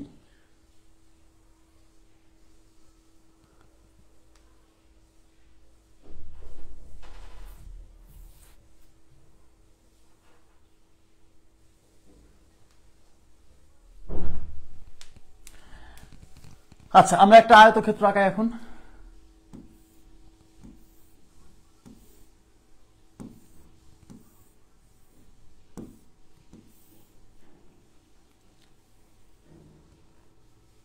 আচ্ছা, এই যে এবিসিডি একটা আয়তক্ষেত্র, হ্যাঁ। এখন এই এবিসিডি আয়তক্ষেত্রের 4 বাহুর মধ্যবিন্দু পর্যায়ক্রমে যুক্ত করবো। তাহলে এবি বাহুর মধ্যবিন্দু আমি এটা ধরলাম পি, হ্যাঁ। এই বিসি বাহুর মধ্যবিন্দু এটাকে ধরলাম কিউ, এই ডিসি বাহুর মধ্যবিন্দু এটাকে ধরলাম হচ্ছে আর, আর এই এডি বাহুর মধ্যবিন্দু এটাকে ধরলাম এস। এবার এই মধ্যবিন্দুগুলো পর্যায়ক্রমে যুক্ত করব। পর্যায়ক্রমে যুক্ত করলে আমরা ভিতরে একটা চতুর্ভুজ পাচ্ছি, সেই চতুর্ভুজটা হচ্ছে পি কিউ আর এস। তাহলে পি কিউ আর এস এখন এই চতুর্ভুজটা কি হবে? এই পি কিউ আর এস চতুর্ভুজটা কি হবে? এটা কি সামান্তরিক হবে, আয়ত হবে, বর্গ হবে, নাকি রম্বস হবে? এটা আমাদেরকে প্রমাণ করতে হবে, ঠিক আছে? আচ্ছা, সবাই একটু তাকাবেন প্লিজ। এই প্রমাণ করার জন্য প্রথমেই আপনাকে যে কাজটা করতে হবে সেটা হচ্ছে এই এবিসিডি এবিসিডি যে আয়তক্ষেত্র দেওয়া আছে তার কর্ণ দুইটা আঁকাতে হবে প্রত্যেকটা প্রমাণের ক্ষেত্রে। এখানে তো আমরা আগে দুইটা দেখলাম, আরো দুইটা দেখবো। প্রত্যেকটা প্রমাণের ক্ষেত্রে এই এবিসিডি বর্গ বলেন, আয়ত বলেন, রম্বস বলেন, সামান্তরিক বলেন, তার কর্ণ দুইটা আঁকাতে হবে। তাহলে এই কর্ণ দুইটা, এসি একটা কর্ণ, ওকে, এই এসি একটা কর্ণ আর এই বিডি একটা কর্ণ আমি আঁকায় ফেললাম। আচ্ছা, এসি কর্ণ, বিডি কর্ণ। এবার আমাকে এক একটা করে ত্রিভুজ নিয়ে চিন্তা করতে হবে। আমাকে এখন দেখতে হবে যে এর ভেতরে যে চতুর্ভুজটা সৃষ্টি হয়েছে এই চতুর্ভুজটা কি হয়, আয়ত নাকি বর্গ। তার জন্য এই চতুর্ভুজের বাহুগুলা, এই যে বাহু, এই বাহুগুলা সমান কিনা এটা আগে প্রমাণ করতে হবে, সমান কিনা বা বিপরীত দুই বাহু সমান কিনা, ঠিক আছে? আচ্ছা, তাহলে আমি এখন দেখি এই বাহুগুলা সমান কিনা। তাকান, তাহলে আমি প্রথমে এই এবিসি ত্রিভুজ নিব। এই যে এবিসি ত্রিভুজ, এই এবিসি ত্রিভুজ নিব। তাহলে ত্রিভুজ এবিসি, দেখেন ত্রিভুজ এবিসি এর ক্ষেত্রে,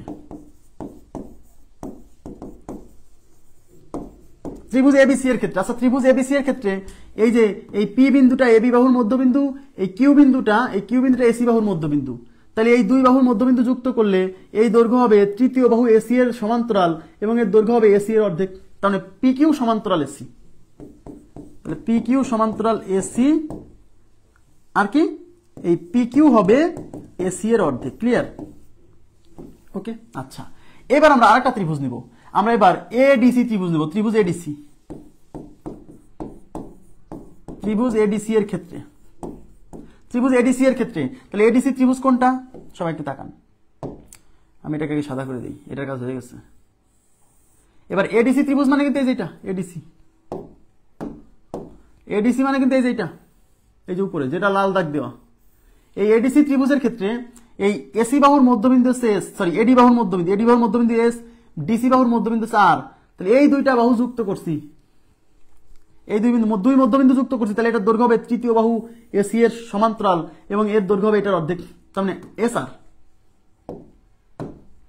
তাহলে এস আর সমান্তরাল এসি এবং এস আর এর দৈর্ঘ্য হবে এসি এর অর্ধেক। ক্লিয়ার?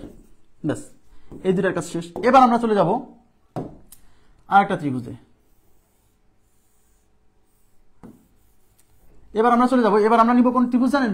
এবার আমরা নিব হচ্ছে এই এ বিডি ত্রিভুজ। তাহলে ত্রিভুজ এ বিডি এর ক্ষেত্রে, ত্রিভুজ এ বিডি এর ক্ষেত্রে, ত্রিভুজ এ বিডি এর ক্ষেত্রে।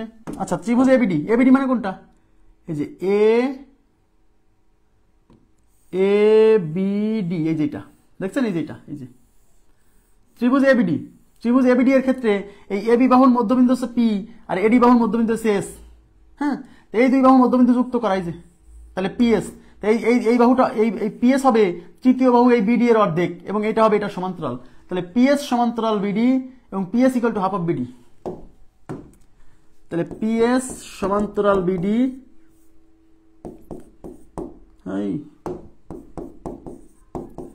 এবং পিএস হবে বিডি এর অর্ধেক। ক্লিয়ার? আচ্ছা, এবার আমরা নিব কোন ত্রিভুজ?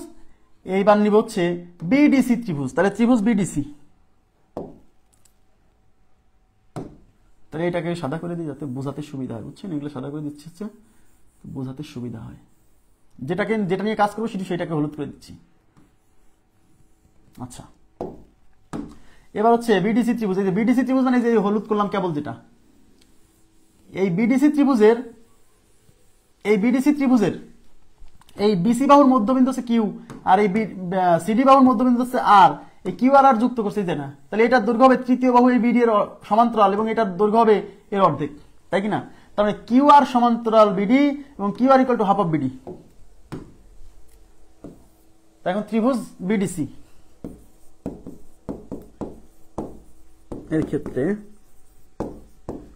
কিউ আর সমান্তরাল হচ্ছে বিডি আর কিউ আর এর দৈর্ঘ্য হবে বিডি ডিভাইডেড বাই 2। এবার একটু তাকান তো, একটু তাকায় দেখেন, এখানে কিন্তু আপনি চার বাহুর দৈর্ঘ্য বের করে ফেলছেন। ভিতরে যে চতুর্ভুজ সৃষ্টি হয়েছে পি কিউ আর এস, এই যে চতুর্ভুজ, ভিতরে যে চতুর্ভুজটা সৃষ্টি হয়েছে যেটা, এই যে এই পি কিউ আর এস চতুর্ভুজের চার বাহুর দৈর্ঘ্য বের করে ফেলছি। পি কিউ আর এস চতুর্ভুজের চার বাহুর দৈর্ঘ্য বের করে ফেলছি কিনা? হ্যাঁ, পি কিউ আর এস চতুর্ভুজের চার বাহুর দৈর্ঘ্য বের করে ফেলছি। দেখেন, তাহলে আমি এখানে একটা বক্স দিচ্ছি জাস্ট ওই বাহুগুলোর দৈর্ঘ্যের মান কেমন তাই দেখানোর জন্য। পি কিউ আর এস যে চতুর্ভুজ, হ্যাঁ, পি কিউ আর এস চতুর্ভুজের পি কিউ এর দৈর্ঘ্য কত? AC by 2। পি কিউ এর দৈর্ঘ্য এসি বাই 2, এসি বাই 2। তারপর হচ্ছে পি কিউ এর পরে কিউ আর এর দৈর্ঘ্য কত? কিউ আর এর দৈর্ঘ্য বিডি বাই 2, কিউ আর এর দৈর্ঘ্য বিডি বাই 2, ঠিক আছে? হ্যাঁ, তারপর হচ্ছে এই যে এস আর বা আর এস, এই যে এস আর বা R S AC by 2, S R AC by 2। তারপর হচ্ছে পিএস এর দৈর্ঘ্য BD by 2, PS equal to BD by 2। এখন এটা কিন্তু একটা আয়তক্ষেত্র। আমি কিন্তু আপনাদেরকে পড়াইছি যে একটা আয়তক্ষেত্রের, এই যে এবিসিডি আয়তক্ষেত্র, একটা আয়তক্ষেত্রের যে কর্ণ দুইটা, এসি কর্ণ এবং BD Karna, AC equal to BD, আয়তক্ষেত্রের কর্ণদ্বয় সমান, মনে আছে না নাই? আয়তক্ষেত্রের কর্ণদ্বয় সমান, বর্গক্ষেত্রের কর্ণদ্বয় সমান। তাহলে আয়তক্ষেত্রের কর্ণ দুইটা যদি সমান হয়, তাই এখানে যে মূল যে আয়তক্ষেত্র এ বি সি ডি, এই পুরোটা তো আয়তক্ষেত্র। এই এসি কিন্তু আয়তক্ষেত্রের কর্ণ, এই বিডি কিন্তু আয়তক্ষেত্রের কর্ণ। তার মানে এসি আর বিডি সমান, তার মানে এবিসিডি আয়তক্ষেত্রের এসি ইকুয়াল টু বিডি। এটা বলা যায় কিনা বলেন? তার মানে এসি ইকুয়াল টু যেহেতু বিডি, তাহলে এসির পরিবর্তে আমি বিডি বসাই দিতে পারি। তাহলে যেখানে যেখানে এসি আছে সেটা বিডি করে দিব। তাহলে এসি কাটা, এসির পরিবর্তে কি বসাবো? এসির পরিবর্তে বসাই দিব বিডি। তাহলে এসির পরিবর্তে বিডি, এসির পরিবর্তে বিডি। তার মানে দেখেন এই পি কিউ এর দৈর্ঘ্য হয়ে গেল বিডি বাই 2, এই কিউ আর এর দৈর্ঘ্য হয়ে গেল বিডি বাই 2, এই এস আর এর দৈর্ঘ্য হয়ে গেল বিডি বাই 2, পিএস এর দৈর্ঘ্য হলো বিডি বাই 2। তার মানে এই প্রত্যেকটা বাহুর দৈর্ঘ্য বিডি বাই 2। এই যে ভিতরে যে চতুর্ভুজ সৃষ্টি হয়েছে, প্রত্যেকটা বাহুর দৈর্ঘ্য বিডি বাই 2। তার মানে এই প্রত্যেকটা বাহু সমান। তার মানে আমরা ওখানে চতুর্ভুজে পি কিউ ইকুয়াল টু এই যেটা, মানে চার বাহু সমান। তো কোন চতুর্ভুজের চার বাহু সমান হলে সেই চতুর্ভুজটা কি হয়? তাহলে ভিতরে যে পি কিউ আর এস চতুর্ভুজ এর চার বাহু সমান, সুতরাং এই চতুর্ভুজটা হয় বর্গ না হলে রম্বস, এই দুজনে যে কোনো একজন। ইয়েস, হয় বর্গ না হলে রম্বস। এখন প্রশ্ন হচ্ছে বর্গ নাকি রম্বস, এটা প্রমাণ করতে গেলে আমাকে কি করতে হবে? আমাকে দেখাতে হবে এই কোণগুলা 90 ডিগ্রি কিনা। এই যে এই কোণগুলা যদি 90 ডিগ্রি হয় তাহলে বর্গ, 90 না হলে রম্বস। সবাই এবার একটু তাকান, সবাই মনোযোগ দেন, গভীর মনোযোগ দিতে হবে এবার প্লিজ। এর জন্য আমাকে এই যে ক্ষুদ্র একটা, এই যে ক্ষুদ্রটা একটা সামান্তরিক, এটা একটা সামান্তরিক। এই ক্ষুদ্র ভিতরে এই যে ক্ষুদ্র একটা চোখের মতো না, এটা একটা সামান্তরিক, পুচকু সামান্তরিক। হ্যাঁ, সামান্তরিকের বিপরীত কোণ দ্বয় সমান, তার মানে এই কোণ আর এই কোণ সমান। এদিকে তাকান, এই কোণ আর এই কোণ সমান। এই কোণটা তো 90 না। কেন 90 না? কারণ আমরা জানি আয়তক্ষেত্রের কর্ণদ্বয় পরস্পরকে সমদ্বিখণ্ডিত করে, কিন্তু লম্বভাবে না, লম্বভাবে না। তার মানে আয়তক্ষেত্রের কর্ণদ্বয় পরস্পরকে সমদ্বিখণ্ডিত করে, কিন্তু লম্বভাবে না। তার মানে এই কোণটা 90 না। লম্বভাবে পরস্পরকে সমদ্বিখণ্ডিত করে কর্ণ, কে কে বলেন তো?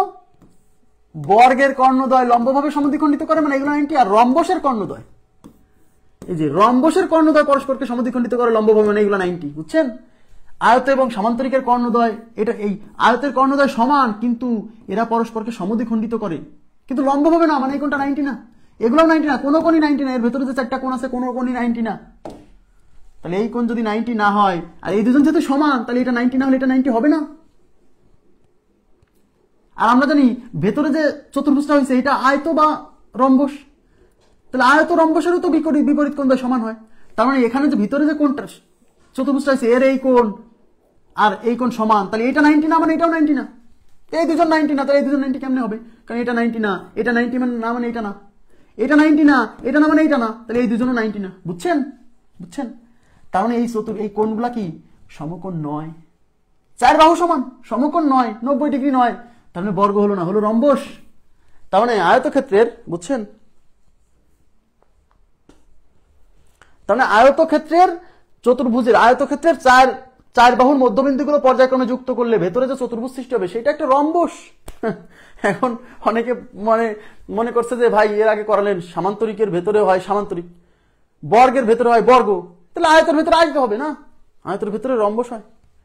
হ্যাঁ, আয়তের ভেতরে রম্বস হয়। বুঝছেন কিনা বলেন? প্লিজ কাইন্ডলি রেসপন্স করেন। আর একটা আছে, খুব ইম্পর্টেন্ট, এই 4টা প্রশ্ন খুব গুরুত্বপূর্ণ, কিন্তু ব্যাখ্যা আপনি কোথাও খুঁজে পাবেন না প্রচলিত যে বইগুলো আছে। এই জন্য আমি সুন্দর করে ব্যাখ্যা করে দিচ্ছি, যাতে আপনার ভালো লাগে। হ্যাঁ, খালি আন্দাজে মুখস্থ করে লাভ নাই, মনেই থাকবে না।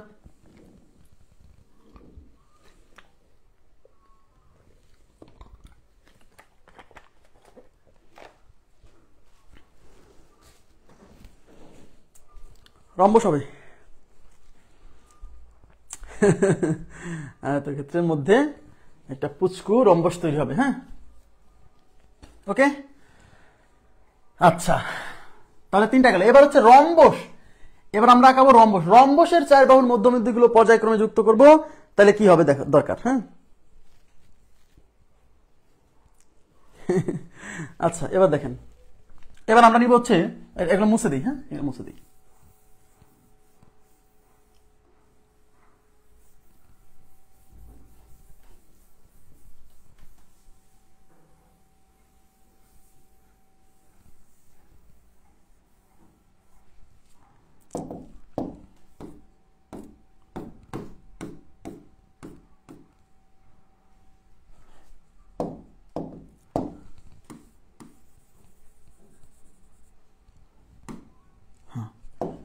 এবার হচ্ছে রম্বস।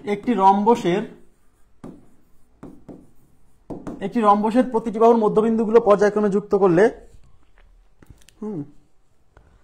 হ্যাঁ, পর্যায়ক্রমে যুক্ত করলে যে চতুর্ভুজ সৃষ্টি হয় সেটি কি হবে? আচ্ছা, এবার আমরা একটা রম্বস আঁকাবো। রম্বস কি? 4 বাহু সমান, কিন্তু কোন কোণ সমকোণ নয়। এই যে রম্বস আঁকাচ্ছি, এটা একটা রম্বস। হ্যাঁ, এই রম্বসের নাম হচ্ছে এবিসিডি রম্বস। কি রম্বস? এবিসিডি। এবিসিডি। এই এবিসিডি রম্বসের, সবাই একটু মনোযোগ দিবেন, এই এবিসিডি রম্বসের 4 বাহুর মধ্যবিন্দুগুলো যুক্ত করবো। তাহলে এই বাহুর মধ্যবিন্দুর নাম দিলাম আমরা পি, এই বাহুর মধ্যবিন্দুর নাম দিলাম আমরা কিউ, এই বাহুর মধ্যবিন্দুর নাম দিলাম আমরা আর, এই বাহুর মধ্যবিন্দুর নাম দিলাম আমরা এস। এখন এই 4 মধ্যবিন্দু যুক্ত করব। ভালো কথা, যুক্ত করে আমরা ভিতরে একটা চতুর্ভুজ পাইছি। সেই চতুর্ভুজের নাম হচ্ছে পি কিউ আর এস। এখন আমাকে দেখাতে হবে পি কিউ আর এস চতুর্ভুজটা কি, এটা আয়ত, বর্গ, রম্বস নাকি সামান্তরিক। ঠিক আছে? আচ্ছা, এই প্রমাণের জন্য আপনাকে প্রথমে যে কাজটা করতে হবে, 2টা কর্ণ আঁকাই ফেলতে হবে। মানে মূল যে চতুর্ভুজ এবিসিডি, তার কর্ণ 2টা আঁকাতে হবে প্রত্যেকবারই, কিন্তু কর্ণ 2টা আঁকাতে হবে। কর্ণ 2টা আঁকাই প্রমাণ করতে হবে। তাহলে কর্ণ 2টা আঁকান। এটা হচ্ছে এসি কর্ণ, এটা হচ্ছে বিডি কর্ণ। এইবার আপনাকে এখানে 4টা ত্রিভুজ নিতে হবে। এই পাশে একটা ত্রিভুজ, এই পাশে একটা ত্রিভুজ, এই পাশে একটা ত্রিভুজ, এই পাশে একটা ত্রিভুজ। ওই 4টা ত্রিভুজ থেকে এই 4 বাহুর মান বের করতে হবে। বুঝছেন? একেবারে সহজ, প্রত্যেকটা স্টেপই একই, সেম। হ্যাঁ, তাহলে আমরা এখন একটা ত্রিভুজ নিব। কোন ত্রিভুজ নিব? আমরা এবিসি ত্রিভুজ নিয়ে কাজ শুরু করবো। এই যে এবিসি ত্রিভুজ, এবিসি ত্রিভুজ, তাহলে ত্রিভুজ এবিসি এর ক্ষেত্রে দেখেন, ত্রিভুজ এবিসি এর ক্ষেত্রে, আচ্ছা ত্রিভুজ এবিসি এর ক্ষেত্রে এই এবি বাহুর মধ্যবিন্দু হচ্ছে পি আর এই বিসি বাহুর মধ্যবিন্দু হচ্ছে কিউ। আর এই এবি বাহুর মধ্যবিন্দু আর বিসি বাহুর মধ্যবিন্দু, এই দুই মধ্যবিন্দু যুক্ত করা, দুই মধ্যবিন্দু যুক্ত করে যে রেখা পাইছেন এটা অবশ্যই তৃতীয় বাহু এই এসি এর সমান্তরাল হবে এবং এর দৈর্ঘ্য হবে এর অর্ধেক, তাই কিনা? তাহলে পি কিউ হবে এসি এর সমান্তরাল এবং পি কিউ হবে এসি এর অর্ধেক। তাহলে পি কিউ সমান্তরাল AC, P Q is equal to AC divided by 2। Clear? ব্যাস, একটা কাজ শেষ। এবার আমরা আরেকটা ত্রিভুজ নিব।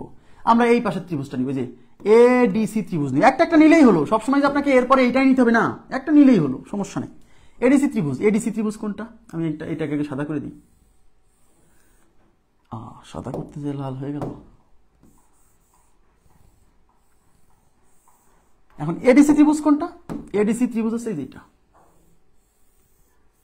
এই এডিসি ত্রিভুজ নিব। হ্যাঁ, এডিসি ত্রিভুজ, ত্রিভুজ এডিসি এর ক্ষেত্রে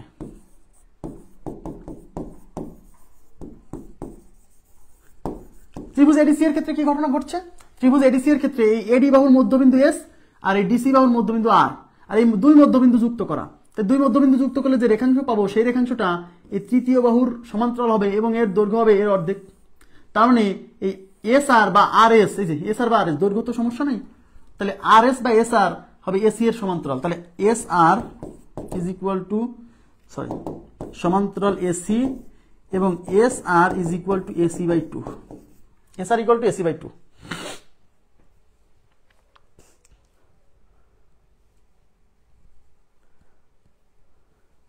ওকে, আচ্ছা গেল। এবার আমরা আরেকটা ত্রিভুজ নিব। আরেকটা ত্রিভুজ কোনটা নিব? এবার নেব হচ্ছে এবিডি ত্রিভুজ নিব। এবিডি ত্রিভুজ আছে, তাহলে এটাকে আগে কি করে দিই, সাদা করে দিই। এবার ত্রিভুজ এবিডি, এই যে এবিডি, এবিডি মানে এই যে বিডি, এইটা। হ্যাঁ, ত্রিভুজ কি এবিডি। আচ্ছা ত্রিভুজ এবিডি নেব। তাহলে ত্রিভুজ এবিডি এর ক্ষেত্রে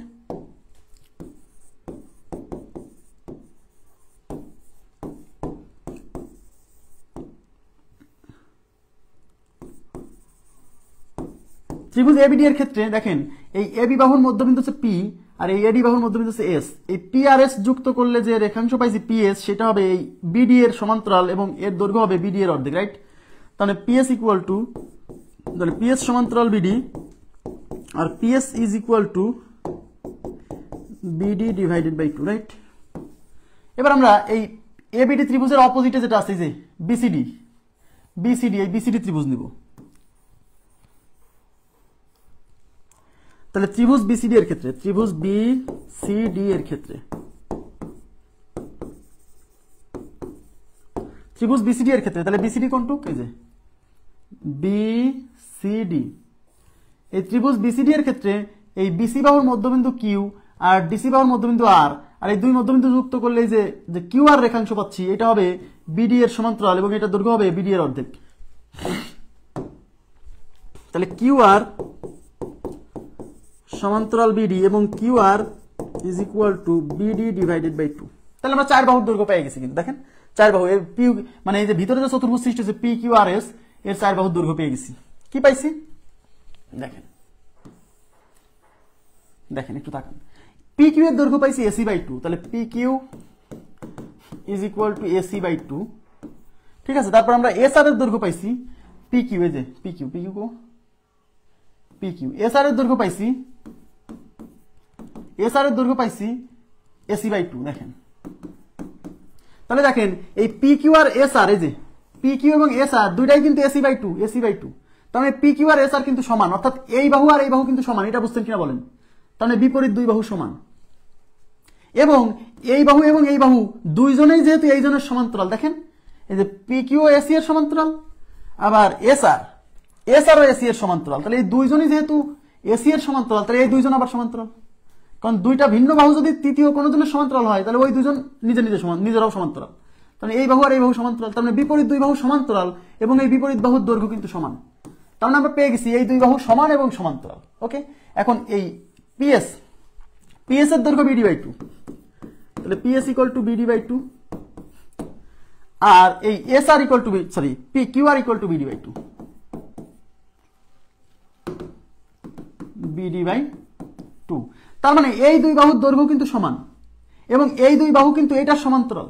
দেখেন পিএস ও বিডি এর সমান্তরাল, এই যে পিএস বিডি এর সমান্তরাল, আবার কিউ আর ও বিডি এর সমান্তরাল। তার মানে এই বাহু এবং এই বাহু দুজনে এর সমান্তরাল। সুতরাং কি, সুতরাং এরা দুইজন আবার সমান্তরাল। তার মানে এই দুই বাহুর মান সমান, কারণ এই দুজনে বিডি বাই 2 মান সমান এবং এরা সমান্তরাল। তার মানে বিপরীত দুই বাহু সমান এবং সমান্তরাল। এখন দেখতে হবে এই চার বাহু সমান কিনা। চার বাহু সমান হবে না, কেন? কারণ আমরা জানি রম্বসের কর্ণদ্বয় সমান নয়। দেখেন এদিকে তাকান, রম্বসের কর্ণদ্বয় কি সমান নয়। এই যে একটা রম্বস, এটা হলো বড় কর্ণ, এটা হচ্ছে ছোট কর্ণ। রম্বসের কর্ণদ্বয় সমান নয়, তার মানে AC not equal to BD. রম্বসের কর্ণদ্বয় সমান নয়, এটা বড় এটা ছোট। রম্বসের এই এসি বিডি যেহেতু সমান নয়, তার মানে এই এসি আর বিডি যেহেতু সমান নয়, তার মানে এসির বিডির পরিবর্তে মান বসাতে পারছি না। তার মানে এটা ভিন্ন মান, এটা ভিন্ন মান, এটা ভিন্ন আর এটা ভিন্ন, মানে এরা দুজন ভিন্ন। তার মানে এই দুই বাহু সমান আর এই দুই বাহু সমান, কিন্তু চার বাহু সমান নয়। আমার কথা কি বুঝছেন? তাহলে এই বিপরীত দুই বাহু সমান এবং সমান্তরাল, কিন্তু চার বাহু সমান নয়। তার মানে এই বাহু আর এই বাহু সমান, এই বাহু আর এই বাহু সমান, কিন্তু চার বাহু সমান নয়। চার বাহু যেহেতু সমান নয়, তার মানে বর্গ রম্বস হওয়ার সুযোগ নাই। চার বাহু সমান না, তাহলে হয় আয়ত হবে, না হলে সামান্তরিক হবে। বুঝছেন? রম্বসের মধ্যে রম্বস হচ্ছে না। হ্যাঁ, এখন প্রশ্ন হচ্ছে আয়ত নাকি সামান্তরিক। এটা দেখাতে হলে আমাকে দেখাতে হবে যে পিকিউআরএস যে চতুর্ভুজ, এই যে পিকিউআরএস, এই চতুর্ভুজের এই কোণগুলো 90 কিনা। যদি এইগুলো 90 হয়, এই কোণগুলো যদি 90 হয়, তাহলে আয়ত, 90 না হলেই সামান্তরিক। বেশ, তোমার চার কোণ দেখান লাগবে না, যে কোনো এক কোণ প্রমাণ করতে পারলেই হবে। এবার তাকান, এর ভেতরে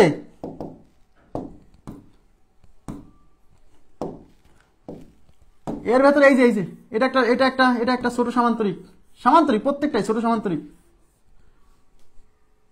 আমরা তার মানে এই সামান্তরিকের বিপরীত কোণ সমান, তার মানে এই কোণ আর এই কোণ সমান। তাহলে এই কোণ যদি 90 হয়, তাহলে এটা 90 হবে। এখন আমরা একটা থিওরি পড়ছিলাম, মনে করে দেখেন, আমরা থিওরি পড়ছিলাম যে রম্বসের কর্ণদ্বয় পরস্পরকে লম্বভাবে সমদ্বিখণ্ডিত করে, মানে এই কোণগুলো 90 প্রমাণ করাইছি আগে, মনে না থাকলে তো আবার পড়ে নিতে হবে। রম্বসের কর্ণদ্বয় পরস্পরকে লম্বভাবে সমদ্বিখণ্ডিত করে, মানে প্রত্যেকটা কোণ 90। এই প্রত্যেকটা কোণ, এই যে এই দুইটা কর্ণ যেখানে ছেদ করছে, তার প্রত্যেকটা কোণ 90। এই কোণটা 90, সবগুলো 90। তো এটা এই এবিসিডি তো রম্বস, তাহলে এর যে কর্ণদ্বয় এরা পরস্পরকে লম্বভাবে ছেদ করছে, মানে এটা 90, এটা 90 হলে এর বিপরীত কোণ এটা 90 হবে। এটা 90, এর বিপরীত কোণ এটা 90, এটাও 90, এর বিপরীত কোণ এটা 90, এটা 90, তাই এর বিপরীত কোণ 90। অর্থাৎ এই চার কোণ চারটাই 90, তো চারটা কোণ 90। এবং বাহুগুলো যেহেতু সমান নয়, এই বাহু আর এই বাহু সমান, কিন্তু চার বাহু সমান নয়, তার মানে আয়ত হবে। তাহলে কি হবে? আয়ত। আমার কথা কি বুঝছেন?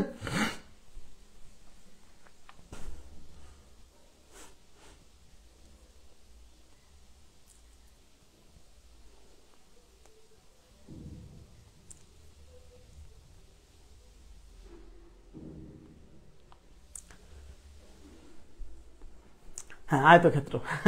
তাহলে রম্বসের চার বাহু যুক্ত করলে, চার বাহু না, চার বাহুর মধ্যবিন্দুগুলো পর্যায়ক্রমে যুক্ত করলে যে চতুর্ভুজ সৃষ্টি হবে সেটা একটা আয়তক্ষেত্র। রম্বসের মধ্যে আয়ত, হ্যাঁ, আবার আয়তর ভিতর রম্বস।